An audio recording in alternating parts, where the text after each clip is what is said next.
naaf hin bari'uu jettee habdiin kutin hin darba kan salphina kee heege kabajamuu kee arga dudduuba nama maraa waan dhuma hundaa taateef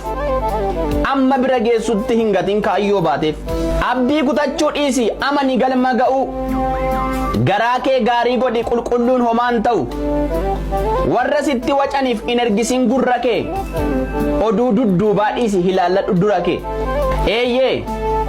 arrabsamuus yoo ta'e jibbamuun hinni arraa seenaa bor dubbattuudha ofittiin cufin carraa